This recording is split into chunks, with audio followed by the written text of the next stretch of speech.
Hi guys welcome to our channel. ప్రస్తుతం మనతో పాటు దామ బాలాజీ గారు సీనియర్ జర్నలిస్ట్ ఉన్నారు. వారితో ఒకసారి మాట్లాడదాం. సార్ నమస్కారం సార్. నమస్తే. సార్ అదానీ ఇష్యూలో జగన్మోహన్ రెడ్డి నాకు లడ్డూలా దొరికాడు అని అతన్ని అరెస్ట్ చేయించాలనుకుంటే చేయించొచ్చు అని చెప్పేసి నిన్న చంద్రబాబు నాయుడు గారు చెప్పారు. అది మనం మాట్లాడుకున్నాం కూడా. అయితే ఇప్పుడు దానికి కౌంటర్గా జగన్మోహన్ రెడ్డి గారు ఒక కౌంటర్ ఇచ్చారు. అది కూడా సెటైరికల్గా పుష్ప సినిమాలో ఒక డైలాగ్ని కూడా వాడుకున్నారని చెప్పేసి వార్తలు వైరల్ అవుతున్నాయి సార్. అంటే దమ్ముంటే పట్టుకోరా శకవద్ద డైలాగ్ని దీనికి అన్వయించి చెప్తున్నారని చెప్పేసి చెప్తున్నారు. మరి నిజంగా జగన్మోహన్ రెడ్డి గారు ఈ విధంగా డైలాగ్స్ పెట్టారా? మీరేం చెప్తారు సార్ దీని గురించి? అంటే జగన్ అలాంటి డైలాగ్ చెప్పుండే అవకాశం లేదు. కాకపోతే ఏందంటే ఆహ్, మన అంబటి రాంబాబు మాట్లాడాడు. అంబటి రాంబాబు కొద్దిగా సెటైరికల్‌గా మాట్లాడతాడు కాబట్టి ఆయన చెప్పినట్టుగా ఒక వార్త వైరల్ అవుతుంది. ఆయన చెప్పినట్టుగా వీడియో గానీ, లేకపోతే ట్వీట్ గానీ ఏమీ లేదు. కానీ దాన్ని పెట్టుకొని వీళ్ళు ఎట్లాగైతే దమ్ముంటే పట్టుకోరా షెకావత్ వదిలేసి వెళ్ళిపోతా సిండికేటు అని పాపులర్ అయింది ఆ పాట కానీ, ఆ ఇది కానీ. ఎందుకంటే ముఖ్యంగా అల్లు అర్జున్ అరెస్ట్ అప్పుడు దాన్ని విపరీతంగా వైరల్ చేశారు. ఫస్ట్ పెట్టి మళ్ళీ వాళ్ళు టీ సీరీస్ వాళ్ళు ఫస్ట్ పెట్టి మళ్ళీ తీసేసి మళ్ళీ పెట్టారు. సో అప్పుడు ఏంటంటే రేవంత్ రెడ్డితో వివాదంలో డైరెక్ట్గా దమ్ముంటే అరెస్ట్ చేయి రేవంత్ రెడ్డి అన్నట్టుగా ఇక్కడ కూడా అది ఇచ్చేశారు. కానీ అరెస్ట్ చేశాడు, జైల్లో కూడా 1 డే ఉన్నాడు. అంటే సినిమా వేరు, సినిమాలో మనం చూసే హీరోయిజం వేరు, బయట వేరు. బయట రిలేషన్షిప్స్ కానీ సినిమాటిక్గా ఉండవు. సినిమాలో 100 మందిని కూడా హీరో అవలేలు కొడతాడు, ఇక్కడ ఒకరిని కొట్టడం చాలా కష్టం. సో బయట జరిగేది వేరు, జనాలకు కూడా ఇది సినిమా అనే అవగాహన ఉంటుంది. అంతేగాని ఇదేదో రీల్ అని నమ్మేసి ఏం చూడరు. ఆ టైంలో అది కిక్ ఇస్తుంది, థ్రిల్ ఇస్తుంది. బయటకు వచ్చినాక ఇది సినిమా అనేది మనకు అందరికి ఉంటుంది. అందుకనే బయట వచ్చి హీరో కొట్టాడు కదా 100 మంది నేను కూడా కొడతాను ఎవడు అనుకుంటాడా? ఏమో, ఎవడో భయంకరమైన మూర్ఖుడు తప్ప ఎవడు అనుకోడు. సో అలాగా అల్లు అర్జున్ దాంట్లో షెకావత్ అనే ఒక ఐపీఎస్ ఆఫీసర్ని కమెడియన్ లాగా బయట కమెడియన్ లాగా ఉండరు. కానిస్టేబుల్ కూడా కమెడియన్ లాగా ఉండడు బయట. కానిస్టేబుల్ కూడా చాలామందికి అరెస్ట్ చేయగలరు. ఇప్పుడు మొన్న అల్లు అర్జున్ ఎవరు అరెస్ట్ చేశారు? సిఐ చాలా అరెస్ట్ చేశాడు, నాయక్ ఆయన. సో కాబట్టి ఒక సిఐ చాలు, ఎస్పీని పోయి దమ్ముంటే అరెస్ట్ చేయరా షెకావత్ అని చెప్పే సీను బయట లేదు.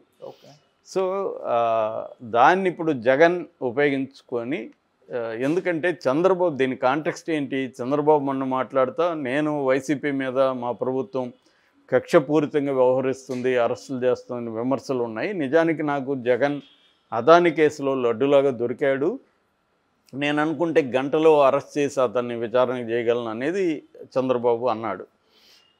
నిజానికి తెలుగుదేశంలోనే ఈ విషయం మీద వ్యతిరేకత వచ్చింది. ఎందుకంటే ఎందుకు మరి లడ్డులాగా దొరికినప్పుడు ఎందుకు అరెస్ట్ చేయట్లేదు? ఆల్రెడీ 7 నెలలు అయింది, ఇంకా ఎందుకు జగన్ని అరెస్ట్ చేయట్లేదు అన్న అసంతృప్తి చాలామందికి ఉంది. జగన్ని పక్కన పెట్టు, కొడాలి నాని లేదు, రోజుకు ఒక న్యూస్ అప్పుడప్పుడు తెలుగుదేశం మీడియా వదులుతూ ఉంటుంది. ఈరోజు కొడాలి నాని అరెస్టు, లాక్కుపోబోతున్నారు, ఇట్లంతా మాట్లాడుతూ ఉంటుంది తెలుగుదేశం మీడియా. అంటే ఉత్సాహపరచడానికి వాళ్ళ కార్యకర్తల్ని. కానీ ఇప్పటివరకు కొడాలి నాన్ని అరెస్ట్ చేయట్లేదు. వల్లభనేని వంశీ అయితే కథనాలంతా వచ్చాయి, పారిపోతున్నాడు, అక్కడ దొరికాడు, ఇక్కడ పట్టుకున్నారు, ఇలాగా. సో కొడాలి నాని అనుచరుడు కాళీ, మెరుగుమాల కాళీ అని అతన్నే అస్సాంలో మొన్న పట్టుకొచ్చారు 7 నెలల తర్వాత. అతను 7 నెలలుగా పారిపోయాడు. ఇవాళ అనుకుంటే ఎంతసేపు పోలీసులు ఎక్కడ దాక్కున్నా దేశంలో పట్టుకొని రావడం పెద్ద విషయం కాదు. అతను పట్టుకోవడానికి 7 నెలలు అయింది. సో అలాగా రోజా ఛాలెంజ్ విసిరింది కదా మొన్న కూడా నగిరిలో, నీకు దమ్ముంటే అరెస్ట్ చెయ్యి, కేసులు పెడతావో పెట్టుకో, అరెస్ట్ చేస్తావో చేసుకో, దాడులు చేస్తారో చేయండి, ఇలాగా ఆమె కూడా ధైర్యంగానే మాట్లాడింది కదా. మరి వీటన్నిటి పట్ల చంద్రబాబుకి విత్ ఇన్ ద పార్టీలోనే అసంతృప్తి అనేది బాగా పెరిగింది. అంటే ఒక పక్క అధికారులు నిన్న ఆంధ్రజ్యోతిలో కూడా డీటెయిల్గా రాశాడు, వ్యవసాయ శాఖలో చంద్రబాబుని తిట్టిన అధికారికి పెద్దపీట వేశారని. సో తెలుగుదేశం మీడియా కావచ్చు, మెయిన్ స్ట్రీమ్ మీడియా కావచ్చు, తెలుగుదేశం కార్యకర్తల పోస్టులు చూస్తాం మనం, వాళ్ళకే తెలుగుదేశం మీద 2 రకాల అసంతృప్తులు ఉన్నాయి. ఒకటేమో వైసీపీ నాయకుల మీద కేసులు పెట్టడం కానీ, వాళ్ళని డీల్ చేయడం కానీ, గతంలో రెడ్ బుక్లో రాసుకున్నారు, ఇవన్నీ వచ్చాయి. అట్లాగే సాక్షాత్తు చంద్రబాబు ఫ్యామిలీని, భువనేశ్వర్ గారిని చాలా దారుణంగా మాట్లాడిన వాళ్ళంతా గమ్మని ఉన్నారు, సైలెంట్గానే ఉన్నారు, వాళ్ళని ఏమీ అరెస్టులు చేయట్లేదు అనేది ఒక అసంతృప్తి. రెండవది ఈ అధికారులు ఎప్పుడే వైసీపీలో ఉన్నప్పుడు రెచ్చిపోయి తీవ్రంగా పర్సనల్ స్థాయిలో చంద్రబాబుని లోకేష్ని మాట్లాడిన అధికారులకంతా కూడా ఇప్పుడు కూడా అదే స్థాయి అధికారం ఉంది, వాళ్ళే నిర్ణయాత్మక శక్తిగా పనిచేస్తున్నారు అనేది రెండవ ఇది.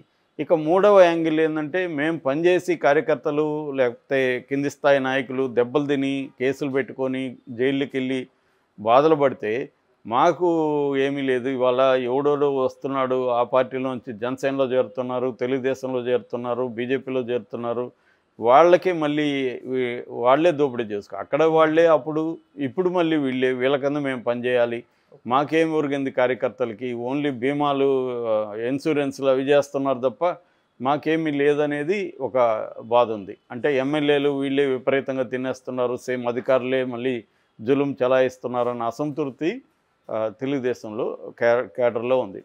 ఈ కాంటెక్స్ట్లో వైసీపీ వాళ్ళు ఏంటంటే, అదేదో సామెత చెప్తారు కదా, డిక్కి బొలిసిన కోడి చికెన్ షాప్ ముందు తొడగొట్టిందని. సో అలాగా రోజా మాట్లాడినప్పుడు ఇదే పోస్టులు పెట్టారు. అయినా కూడా మనోళ్ళకి సిగ్గు శరం లేదు. రోజా అలా ఛాలెంజ్ చేస్తుంటే కూడా ఆ మీద కేసు ఏమైంది, ఆ మీద ఆల్రెడీ ఆడుదాం ఆంధ్ర విషయంలో కేసు పెట్టారు. తిరుమలలో ఆమె దర్శనాలకు సంబంధించి ఇటువంటి అనేక ఆరోపణలు ఆమె మీద ఉన్నాయి. అయినా ఆమెనేమి అరెస్ట్ చేయాలని ట్రై చేయట్లేదు అనేది కొంత జనాలకి పజిలే. కాకపోతే చంద్రబాబు నేచర్ ఏంటంటే, ఆయనకి ముందు నుంచి కూడా రెవెంజ్ మోడల్ కానీ దాడులు చేసే కల్చర్ కానీ లేదు. ఆయన వ్యూహాలు అవి వేయడం, ప్రత్యర్థుల్ని చిత్తు చేయడానికి ప్లాన్ చేయడం ఇవన్నీ బాగా చేస్తాడు. కానీ దాడులు, ఫిజికల్ దాడులు ఇవన్నీ చేయాలనేది ఆయన అనుకోరు మ్యాక్సిమం. అట్లాగే అక్రమంగా కేసులు పెట్టి లోపలేసేయాలనేది కూడా ఆయనకి తక్కువే ఉంటుంది. ఇప్పుడు కూడా ప్రెజర్ ఆయనకి ఎక్కడి నుంచి వస్తుంది, ప్రధానంగా ప్రెజర్ అంతా కూడా పవన్ కళ్యాణ్ నుంచి వస్తుంది, రెండోది లోకేష్ నుంచి వస్తుంది.